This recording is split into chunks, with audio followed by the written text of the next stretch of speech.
بسم اللہ الرحمن الرحیم۔ صرف 5 منٹ کا مدرسہ قرآن و حدیث کی روشنی میں 16 دی قاعدہ۔ نمبر 1، اسلامی تاریخ۔ حضرت حسن بصری رحمۃ اللہ علیہ، آپ کا نام حسن، کنیت ابو سعید اور والد کا نام یسار تھا۔ ان کے والد حضرت زید بن ثابت رضی اللہ تعالی عنہ کے آزاد کردہ غلام اور والدہ حضرت ام سلمہ کی باندی تھیں۔ 20 ہجری میں پیدا ہوئے، 12 سال کی عمر میں قرآن مکمل حفظ کر لیے۔ قرآن کے بڑے عالم اور درس قرآن میں بڑے ماہر تھے اور کبار تابعین میں سے تھے۔ حضرت ابو ہریرہ رضی اللہ تعالی عنہ فرماتے ہیں کہ کسی غیر صحابی کو حسن سے زیادہ صحابہ رسول سے مشابہ نہیں دیکھا۔ حضرت حسن بصری رحمۃ اللہ علیہ علوم ظاہری میں شیخ الاسلام کا درجہ رکھتے تھے، لیکن ان کا اصل جوہر علم باطن اور تصوف تھا، جس کی وجہ سے قوت ایمانی، وعد و نصیحت اور دعوت و تلقین کے ذریعہ لاکھوں انسان کو ہلاکت سے بچائے۔ تصوف کی تمام نہریں انہی کا سر چشمہ ہیں۔ تصوف کے اکثر سلسلے آپ کے واسطے سے حضرت علی رضی اللہ تعالی عنہ تک پہنچتے ہیں۔ سلاطین و امراء اور سیاست سے دور رہتے تھے، لیکن ضرورت پر حجاج کے سامنے بھی حق بات کہنے سے گریز نہیں کرتے تھے۔ 110 ہجری میں جمعہ کی رات میں انتقال فرمایا۔ نمبر 2، حضور صلی اللہ علیہ وسلم کا معجزہ کھانے میں برکت۔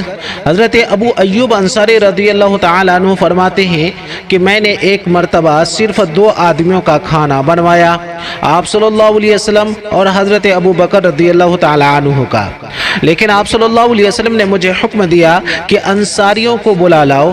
چنانچہ اس کھانے میں سے 180 آدمیوں نے سیر ہو کر کھایا اور سب نے آپ صلی اللہ علیہ وسلم کے نبی ہونے کی گواہی دی اور آپ صلی اللہ علیہ وسلم کے ہاتھ پر بیعت کی۔ طبرانی کبیر۔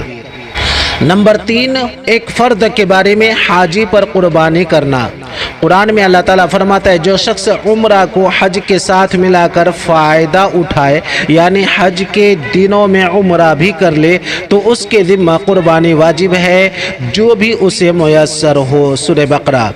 جو شخص حج کے زمانے میں احرام باندھ کر مکہ جائے اور عمرہ کر کے احرام کھول دے، پھر 8ویں ذی الحجہ کو احرام باندھ کر حج کرے تو اس پر قربانی کرنا واجب ہے۔ نمبر 4، ایک سنت کے بارے میں اہل و عیال کے لیے دعا۔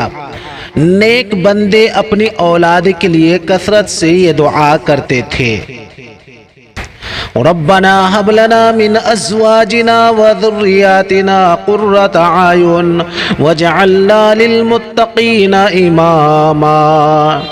اے ہمارے رب، ہماری بیویوں اور اولاد کو ہماری آنکھوں کی ٹھنڈک بنا دے اور ہم کو متقیوں کا امام بنا دے۔ سورہ فرقان۔ نمبر 5، ایک اہم عمل کی فضیلت۔ اللہ تعالیٰ نرمی کو پسند کرتا ہے۔ رسول اللہ صلی اللہ علیہ وسلم نے فرمایا، بے شک اللہ تعالیٰ نرمی کرنے والے ہیں اور نرمی کو پسند کرتے ہیں، اور نرمی کرنے پر وہ اجر و ثواب عطا فرماتے ہیں جو سختی کرنے پر نہیں عطا فرماتے۔ ابو داؤد۔